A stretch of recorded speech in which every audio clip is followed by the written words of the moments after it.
안녕하세요. 저는 국어를 가르치고 있는 윤미란 선생이라고 합니다. 네, 만나뵙게 돼서 반갑습니다. 자, 오늘 제가 말씀드릴 거는요, 이제 윤미란 국어가 이제 여름방학 특강이 어떻게 구성이 되어 있는지, 그리고 이제 2학년 같은 경우에는 여름방학에 이제 어떤 공부를 해야 하고, 그 다음에 어떻게 준비를 하고 대비를 해야 되는지, 그걸 중심적으로 조금 말씀을 드릴 건데요. 제가 이제 부제를 이제 고2, 이제 수능에 가까운 실전 학생 필요할 때 해서 방학이 기회다 이렇게 잡았어요. 그러니까 이 방학을 어떻게 보내는지가 결국엔 앞으로의 뭐 2학기 내신도 그렇고요. 그리고 3학년 올라가기 전에 어떤 수능 기본기를 다지는데 굉장히 중요한 또 시기이기 때문에 그걸 어떻게 준비해야 될지를 중심으로 좀 말씀을 드리도록 하겠습니다. 자, 이 고2 여름방학에 국어 공부를 뭘 해야 될지 되게 사실 고민이 많으실 거예요. 2학기 내신이 좀 더 어렵다고 하는데, 그러면 2학기 내신을 또 미리 준비를 해야 되는 것인가? 아니면은 수능을 좀 너무 놓고 있었으니까 수능 대비를 좀 해야 되는 것일까? 뭐 그런 거 차원에서도 또 고민하시는 것도 있고, 그 다음에 국어는 또 영역이 여러 가지니까요. 그러면 뭐 문학을 대비해야 되는지, 뭐 독서를 준비해야 되는지, 아니면 문법이 조금 뭐 할 게 많다고 하니까 문법을 해야 되는지, 굉장히 여러 가지 생각이 많으실 텐데, 일단 그거에 대해서 제가 조금 해답을 드리고자 이 시간을 좀 준비를 해봤습니다. 제가 3가지의 이제 고2 강의를 준비를 했는데요. 자, 이게 다 이유가 있습니다. 일단 고2 같은 경우에는 1학기 때는 대부분 이제 학교에서 문학을 다뤘을 거예요. 이게 1학기 때 다 공부를 했었죠. 그리고 2학기로 넘어가면 이제 대부분의 학교들이 독서 아니면 이제 언매를 선택을 하게 되는데, 뭐 예전에는 언매를 하는 학교들이 좀 비율이 훨씬 더 많았습니다만, 이제 이 언매라고 하는 것이 이제 선택 과목으로 조금 바뀌게 되면서 독서를 선택하는 학교들도 꽤 많아졌어요. 어머니들이 알고 계시겠지만 수능이 그러니까 수능 국어가 공통 과목하고 선택 과목으로 나뉘게 되면서, 일단 공통 과목에는 문학하고 독서가 이제 해당이 되고요. 선택 과목에서 언어와 매체와 화법과 작문이라고 하는 작품 그 영역으로 나누어져 있게 되죠. 근데 사실상 화법과 작문 같은 경우에는 어떤 이론이 있어서 뭐 개념을 열심히 공부를 하고 뭐 학습량이 많고 뭐 이런 과목은 좀 아니기 때문에, 언어와 매체, 그 언어라고 저 불리는 문법 영역은 어느 정도 학습량이 좀 있고, 일단 공부를 하고 나면 그래도 좀 더 빠르게 또 시간 절약을 좀 하면서 풀 수 있는, 그리고 정답률을 확실하게 높일 수 있는 또 그런 과목이기 때문에 고민을 지금도 사실 많이 하고 계실 거라고 생각을 합니다. 그래서 그 선택하고 그 공통 과목을 동시에 이제 준비를 해야 되는 상황이에요. 그렇지만 일단은 제일 중요한 건 공통 과목이죠. 근데 문학하고 독서가 거기에 해당이 되는데, 문학은 어느 정도 했어요. 근데 이제 독서는 많이 안 해봤죠. 그럼 이 독서라고 하는 것을 놓치고 갈 수가 없는 게 바로 이 여름방학 시기입니다. 그래서 수능국어 공통은 문학하고 독서 이렇게 진행이 되고요. 그리고 언어 매체 같은 경우에도 제가 뒤에 2학기 때 내신으로 들어가는 학생들이 있기 때문에 따로 이제 특강으로 준비를 해놨습니다. 그리고 실전 모의고사 클리닉도 준비했는데요. 요거는 자세하게 이제 하나씩 말씀을 좀 드리도록 할게요. 일단 먼저 최신 경향을 좀 어머님들이 좀 아셔야 될 것 같아서, 이번에 본 그 3학년 6월 모의고사의 국어 오답률을 조금 보여드리도록 하겠습니다. 지금 순위가 1위부터 이제 7위까지 제가 갖다 놨는데, 물론 이 뒤에도 좀 있지만 어느 정도 유의미한 것만 갖다 놨어요. 보시면 아시겠지만 지금 영역을 조금 보시면 1위가 지금 독서고요. 그 다음에 3위도 독서, 4위도 독서, 5위도 독서, 6위도 독서입니다. 자, 그러면 7개의 이 오답 순위 중에서 총 5개가 지금 독서에 몰려 있어요. 그러면 이거를 본 어머님들은 대부분 그래, 독서가 진짜 어려우니까 비문학 준비를 지금 꼭 해야 되겠구나. 맞습니다. 근데 독서는 해야 되는 게 맞고요. 그리고 원래 오답률을 이렇게 항상 매년 보면 오답률 베스트에는 거의 대부분 독서가 올라가 있어요. 그만큼 독서가 아이들이 어려워하고 그다음에 오답도 많이 나온다는 얘기죠. 근데 그건 항상 같은 경향이기 때문에 독서를 준비한다라고 하는 건 너무나 당연한 일이고, 학교에서 내신으로 사실 대비가 힘든 것도 또 하나이기 때문에 독서는 방학 때 반드시 하셔야 되는데요. 여기서 제가 조금 주목한 것은, 그럼 독서만 해야 되느냐. 그러니까 문학은 뭐 1학기 때 했으니까 문학은 일단 잡고 문학 어느 정도 되는 것 같으니 독서만 파자. 또 이럴 수는 없는 거예요. 지금 보시면 2번, 그러니까 두 번째 순위에 지금 문학 현대시가 들어와 있습니다. 그리고 지금 보시면 오답률이 68%나 돼요. 그러니까 지금 이번 문제를 사실 맞고, 이 문제 하나를 맞고 틀리는 것 때문에 등급이 또 갈라지고 표점이 엄청나게 차이가 나지고, 그러면 표점 때문에 또 학교가 달라지기 때문에 사실 한 문제 한 문제가 굉장히 중요한데요. 일단은 독서하고 문학은 시험을 볼 때 목표 자체가 다르다고 생각을 하시면 돼요. 문학 같은 경우에는 사실은 다 맞는 것이 목표라고 생각을 하시면 됩니다. 그래서 지금 2번 같은 경우에 오답률 이렇게 많이 나왔지만 만약에 이걸 맞췄던 학생들 같은 경우는 다른 학생들보다 훨씬 더 유리한 고점에서 시작할 수가 있는 거죠. 그리고 지금 보시면 독서는 과학 지문이 1번, 그러니까 첫 번째 순위, 그 다음에 네 번째, 그리고 다섯 번째를 차지를 하고 있어요. 이 얘기는 뭐냐면 과학 지문을 아이들이 어렵게 느꼈다는 거예요. 그러면 이건 지문 해석이 조금 어려웠기 때문에 오답률이 이렇게 나온 거라고 볼 수가 있고요. 그리고 나머지도 뭐 3번에 지금 3위에 있는 게 독서 인문 지문이고 그다음에 6번에 나와 있는 6위에 나와 있는 게 독서 사회 지문이니까 그냥 여러 영역에 걸쳐서 독서에 대한 오답률은 좀 나오는 편이다. 그러면 이 34번에 68%나 오답률이 나왔던 대부분 문법, 문학 같은 경우는 이 정도로 오답률이 나오지는 않거든요.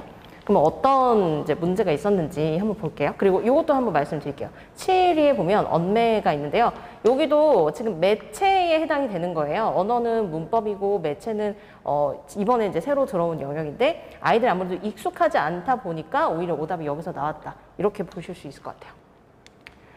자, 이게 지금 34번 문제 제일 많이 틀렸던 문학 문제입니다. 보기가 있고요. 3점짜리 문제죠. 그래서 항상 보기가 나와 있는 3점짜리 문제를 아이들이 어려워하는데 외적 증거를 통해서 이제 해석을 하는 그런 문제 유형이 되겠습니다.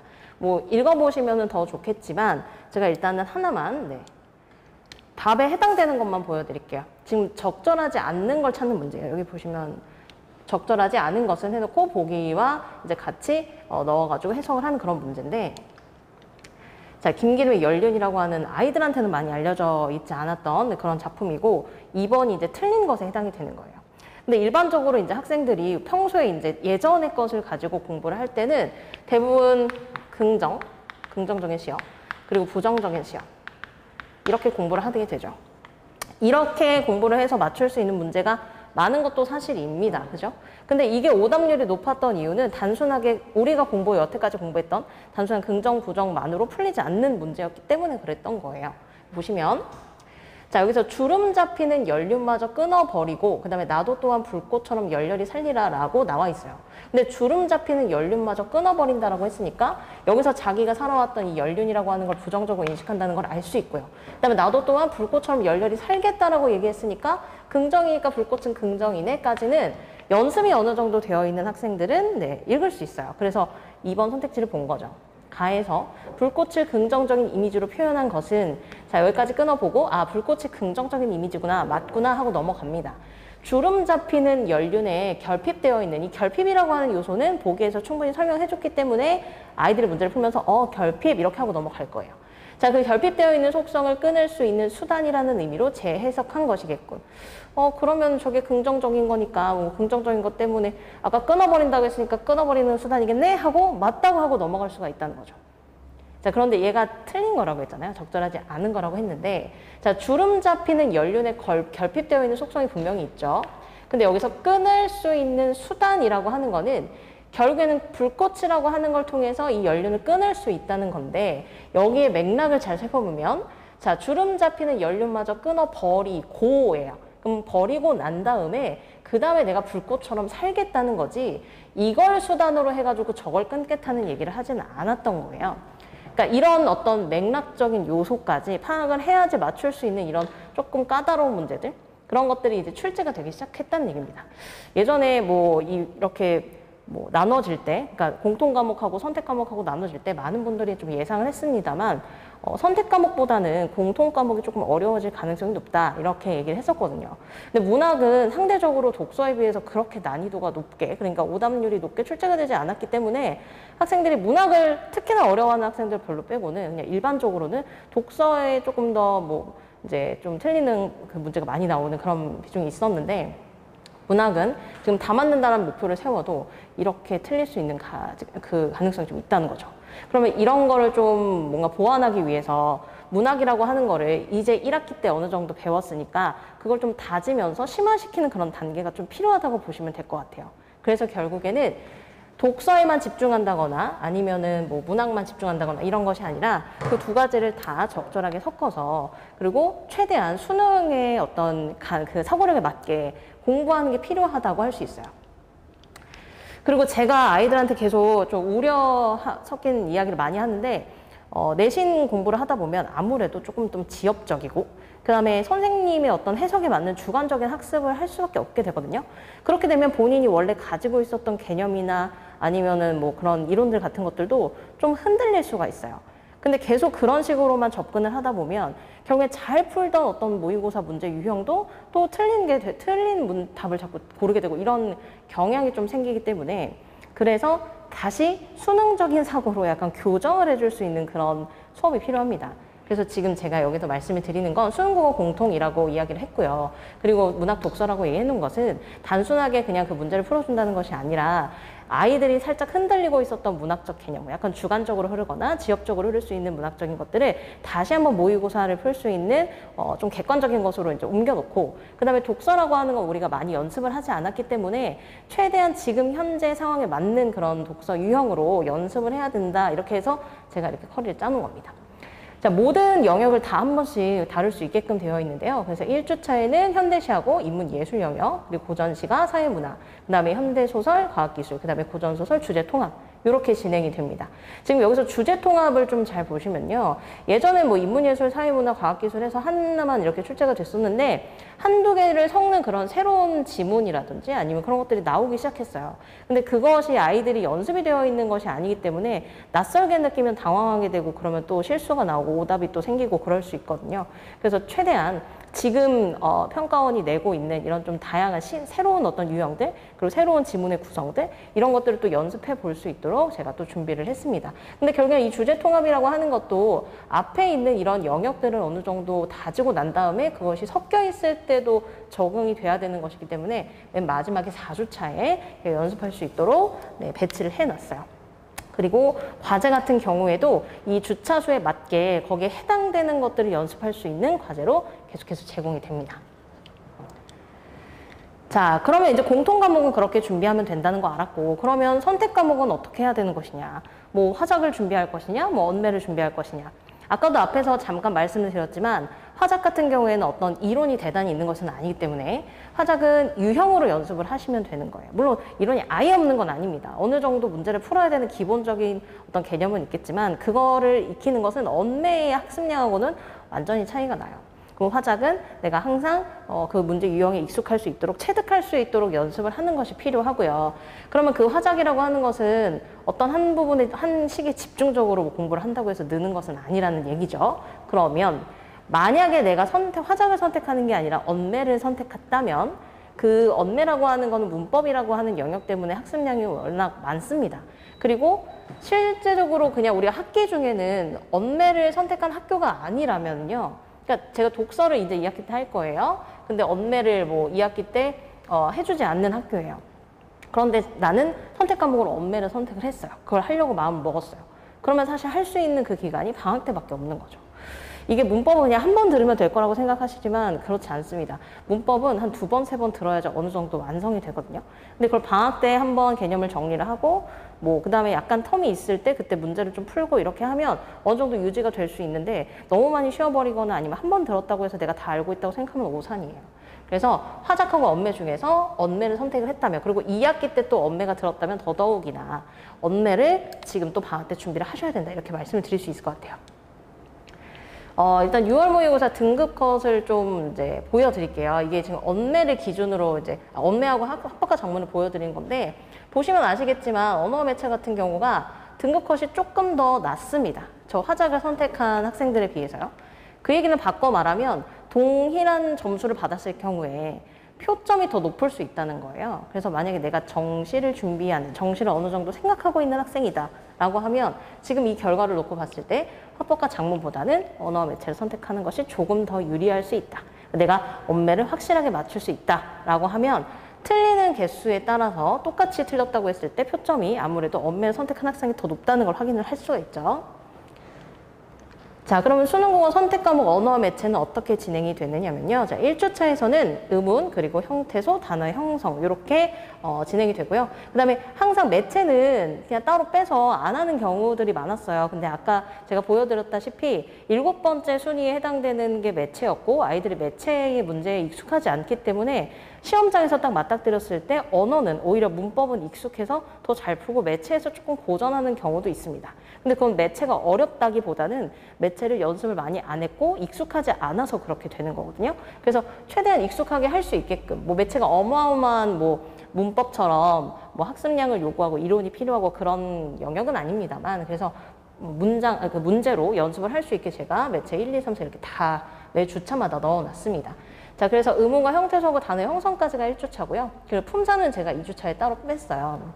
왜냐면 이 품사라고 하는 것이 사실 문법을 준비하는 데 있어서 가장 기본적인 사항인데 친구들이 1학년 때도 문법을 어느 정도 배우고 옵니다만 대부분의 학교들, 그러니까 교과서대로 그런 교육과정을 운영하는 학교들 같은 경우에는 1학년 때 품사가 다 빠져 있습니다. 그래서 품사가 좀 익숙하지 않은 친구들이 있어요.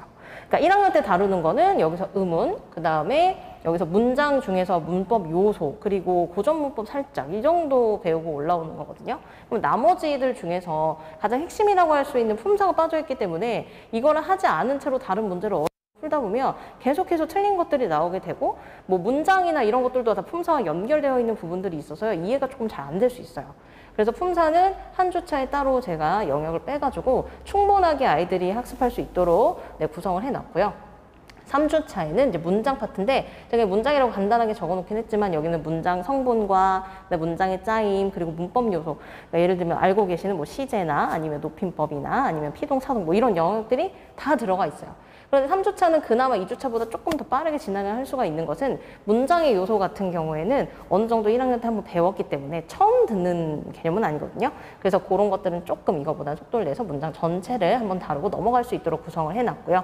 그다음에 네 번째는 이제 고전 문법인데 이 고전 문법도 놓칠 수 없어요. 항상 한 문제는 나오기 때문에 근데 만약에 위에 것들을 어느 정도 해놓지 않은 상황에서 고전 문법 그냥 바로 들어가 버리면 이 고전 문법이라고 하는 것도 결국엔 요 기본적인 틀 안에서 이해를 할 수 있게 구성이 되어 있기 때문에요. 고전 문법은 맨 마지막에 다룰 수 있도록 제가 만들어 놨습니다.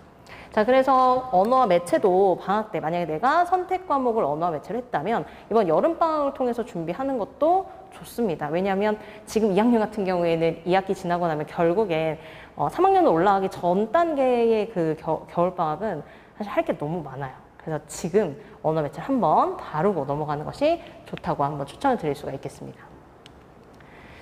자, 그리고 이런 고민이 있는 친구들이 있어요. 국어 공부는 제가 계속 하고 있는데 왜 성적은 항상 제자리일까요? 진짜 열심히 너무 열심히 하고 있는데 뭐가 문제인지도 모르겠어요. 계속 강의도 많이 들었고 뭐 대형 강의도 많이 들었고 하는데 내가 뭐가 문제인지 모르겠고 항상 비슷한 그 문제를 틀리게 되고 그러면 이 문제를 해결하는 방법이 필요할 거 아닙니까? 그렇죠? 그래서 제가 실전 모의고사 클리닉이라고 하는 걸 준비를 해봤는데요. 제가 아이들하고 이제 여러 해 동안 이제 공부를 하면서 열심히 하는 것처럼 보이긴 하는데 점수가 많이 오르지 않는 학생들 몇몇 보긴 했거든요. 근데 그 학생들 중에서 되게 드라마틱하게 좋아지는 아이들을 좀 놓고 봤을 때 제가 이제 옆에서 이렇게 보고 문제를 푸는 걸 한번 본 적이 있어요. 모의고사 푸는 걸요. 근데 거기서 이제 이 지문 읽기 방법이라든지 아니면은 문제를 풀어가는 그런 과정에서 제가 옆에서 쳐다보니까 잘못된 것들이 보이더라고요. 그러면은 제가 옆에서 이거는 이 상황에서는 이렇게 읽어서 얘가 요렇게 연결되게끔 해야 되고 지금 너가 답을 여기서 문제를 이걸 풀었는데 지금 이걸 풀 때가 아니고 아까 이걸 뭐 풀었어야 되고 아니면 이건 나중에 풀어야 된다. 이런 문제를 푸는 데 있어서의 어떤 디테일한 요소들 그런 것들을 좀 잡아주고 나니까 아이가 점수가 확 오르더라고요. 그러니까 아예 베이스가 없었던 것이 아니기 때문에 어떤 살짝 막혀있는 것들을 열어주면 점수가 갑자기 또 오르는 학생들도 있어요. 물론 모든 학생들이 다 그렇다는 것은 아니지만 그래서 효과를 보는 학생들이 있기 때문에 이 클리닉이라고 하는 게 저는 반드시 필요하다고 생각을 합니다. 그래서 어떻게 구성을 했냐면요. 일단 실전 연습의 차원에서 모의고사를 풉니다. 그러니까 이거는 시간을 재고 풀게 되는데요. 그냥 집에서 공부할 때 그냥 차분하게 풀 때는 잘 풀다가도 일단은 시간을 딱 주고서 풀면은 긴장해가지고 틀리는 학생들이 반드시 있어요. 결국 국어는 시간 싸움이기도 하거든요. 정확히 푸는 것도 중요하지만 정확히 빨리 푸는 것이 좀 중요하기 때문에 제가 실전 연습할 수 있게 시간을 재고 그 시간에 맞는 문제 수를 정해주고 이제 나눠주고 난 다음에 실제로 시험 보듯이 문제를 풉니다. 자, 그러고 난 다음에 이제 답지를 이제 배부를 해주고 채점을 하겠죠. 그래 놓고 거기서 이제 제가 아이들한테 조금 강조하고 싶은 어떤 주요 지문 같은 것들을 분석해서 어느 정도 수업을 진행을 해요. 그러고 난 다음에 그 주요 지문, 틀려야 되는 그 지문, 누구나 다 틀릴 수 있는 아까 제가 보여드렸던 그 오답률 굉장히 높았던 과학 지문 같은 것들. 그건 많은 학생들이 틀렸을 테니까 제가 어느 정도 수업을 하면서 풀어줄 수가 있겠죠. 그런데 개별적으로 저 학생은 틀렸는데 이 학생은 안 틀리고 뭐 이 학생은 틀렸는데 저 학생은 안 틀리고 뭐 이런 틀리지 말아야 할 것들을 틀린 그런 요소들이 좀 있을 수 있잖아요. 네, 그런 것들은 개인별 오답 체크를 하고 난 후에 클리닉을 개별적으로 진행을 하게 됩니다. 그럼 요거를 이제 구성을 하는 과정, 그러니까 요거를 이제 진행하는 과정에서 아이가 뭐가 문제였고 뭘 잘못 생각했고 다음에 이런 비슷한 문제를 만났을 때는 요렇게 풀어야겠구나라는 솔루션을 계속 제공을 해주는 거예요. 뭐 한 번 듣는다고 바로 되는 것은 아니겠지만 계속 그런 연습을 교정해주는 연습을 계속 하다 보면 그래도 다음번에 그런 비슷한 문제를 만났을 때 틀리지 않을 가능성이 높아지는 거죠. 그래서 실전 모의고사 클리닉은 개별적인 개인의 어떤 특성에 따라서 틀리는 그런 문제들을 잡아주고 그다음에 뭔가 잘못인가라고 하는 거를 개별적으로 잡아줄 수 있는 그런 수업이라고 생각을 하시면 될 것 같습니다. 이것은 많은 학생들을 진행을 할 수는 없고요. 한정되어 있는 일단 제가 신청을 받아서 10명 내외의 학생들만, 10명 안쪽에 있는 학생들만 가지고 이제 수업을 진행할 예정입니다. 자, 그래서 제가 이제 3가지 준비한 수업을 다 말씀을 드렸는데 일단 앞에 있는 문학 독서인 공통 수업은요. 일요일 2시부터 5시까지 진행을 하고요. 그 다음에 언어 매체는 일요일 10시, 오전 10시부터 오후 1시까지 진행을 하고 실전 모의고사 클리닉 같은 경우에는 목요일에 방학 때니까 이제 이 시간은 가능하거든요. 그래서 2시부터 5시까지 진행을 하도록 만들어 놨습니다. 자, 일단 내신도, 뭐 수능도 고민이 많으시겠지만 제가 내신도 준비할 수 있으면서 2학기 내신도 고려하면서 수능적 사고를 아이가 잘 가지고 갈 수 있게 잘 이제 차려놨으니까요. 자, 믿고 보내주시면 제가 성심껏 지도하도록 하겠습니다. 들어주셔서